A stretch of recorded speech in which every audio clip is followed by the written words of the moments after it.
কান্নায় ভেঙে পড়া মেসিকে এসে জড়িয়ে ধরলেন লামিনে ইয়ামাল, যার হাতে জীবনের অগ্নিস্নানের সূচি। ওই লামিন আজ ফাইনাল জয়ের পর বুকে জড়িয়ে সান্ত্বনা দিলেন তার নায়ক লিওনেল মেসিকে।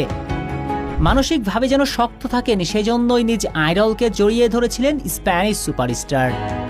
বিশ্বকাপ জয়ের পরেও মেসির প্রতি তার ভালোবাসা শ্রদ্ধা অটুট ছিল কিভাবে তা দেখল পুরো বিশ্ব। লামিনকে ও বুকে জড়িয়ে ধরে রেখেছিলেন মেসি। পৃথিবী দেখল এক অদ্ভুত মেলাবন্ধন, একটা আইকনিক মুহূর্ত। যার হাতে জীবনের প্রথম গোসলের সূচনা, তাকেই আজ সান্ত্বনা দিচ্ছেন বার্সা বর্তমান নাম্বার 10। লামিনের শ্রদ্ধাতে মুগ্ধ হয়েছেন লিওনেল মেসিও।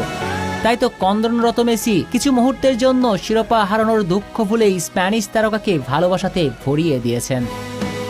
ফাইনালের জয় পরাজয় ছাপিয়ে লামিন মেসির ওই দৃশ্যই ছিল সবচেয়ে বড় আলোচনার। যদিও খুব বেশিক্ষণ শান্ত থাকতে পারেননি লিও। লামিন চলে যাবার পরে আবারও মাটিতে পড়ে কান্নায় ভেঙে পড়েন।